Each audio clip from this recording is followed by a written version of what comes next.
এইরকম মেঘ আর বৃষ্টির ওয়েদারে সারাদিন কি করলাম, কি খেলাম, কি রান্না করলাম সব ভিডিও একসাথে শেয়ার করব। হ্যালো এভরিওয়ান, আসসালামু আলাইকুম। সকালবেলায় ঘুম থেকে উঠে দেখি ওয়েদারের এই অবস্থা, মানে এত পরিমাণ জোরে জোরে বাতাস, তারপর থেমে থেমে বৃষ্টি হচ্ছিল।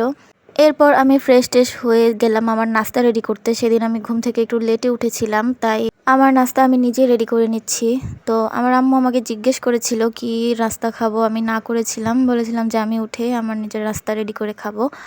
আর এরপর আমি নিয়ে চলে এলাম ভাত ভাজি করতে। তো যেহেতু অনেক লেটে উঠেছিলাম, তো কম সময়ে কি রান্না করেছে আমি সেটাই ভাবছিলাম। ভাত ভাজি করার জন্য এখানে আমি পেঁয়াজ, কাঁচামরিচ, হলুদের গুঁড়া আর মরিচের গুঁড়া দিয়ে তার মধ্যে আগে থেকে ভেজে রাখা ডিম দিয়ে খুব ভালোভাবে ভেজে নিলাম। তারপর আমি এই ভাতগুলোকে দিয়ে দিলাম। এটা রাতের ভাত দিয়ে করলে বেশি খেতে টেস্ট হয়। আর খুব সুন্দরভাবে আমি নেড়ে চেড়ে এটাকে সুন্দরভাবে রান্না করে নিলাম। রান্না করা হয়ে গেলে আমি খেয়ে নিলাম। আর খাওয়া দাওয়ার কিছুক্ষণ পর আমি একটু রেস্ট নিয়ে চলে এলাম। দেখলাম যে আম্মু আজকে রান্না করতেছে। এখানে আমি বলেছিলাম যে আমি ডিম ভুনা দিয়ে ভাত খাবো, আর কেউ খাবে না বাসায় ডিম ভুনা দিয়ে, শুধু আমিই খাবো।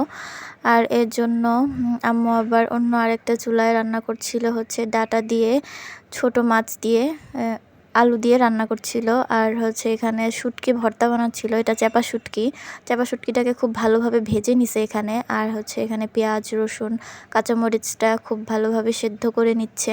এই চাপা শুটকির ভর্তাটা কয়েক রকমভাবেই করা যায়, আর খুব ইজিলি হচ্ছে এই সিদ্ধ করে করা যায়।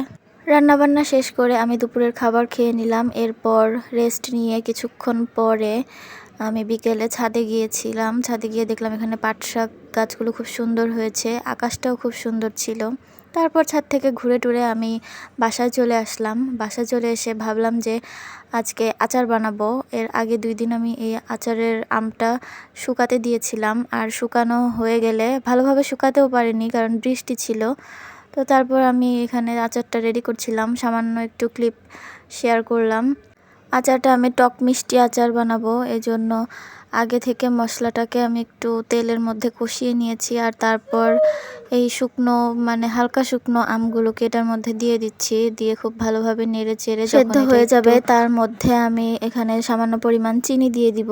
আসলে যখন আমি চিনিটা দিয়েছিলাম আমি আন্দাজ করতে পারিনি, চিনির পরিমাণটা একটু বেশি হয়ে গিয়েছিল। আমি আচারটা বানাতে চেয়েছিলাম টক ঝাল মিষ্টি, বাট এখানে একটু মিষ্টির পরিমাণটা বেশি হয়ে গেছিলো আর ঝালের পরিমাণটা একটু কম হয়ে গেছিলো। তবুও আচারটা খেতে লাস্টে অনেক ভালোই হয়েছিল।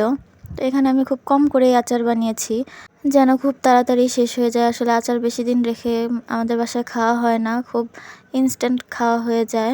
তো 1 মাসের মধ্যে আমাদের এই আচার খাওয়া শেষ হয়ে যাবে। আর এই ছিল আমার আজকের ব্লগ। আল্লাহ হাফেজ।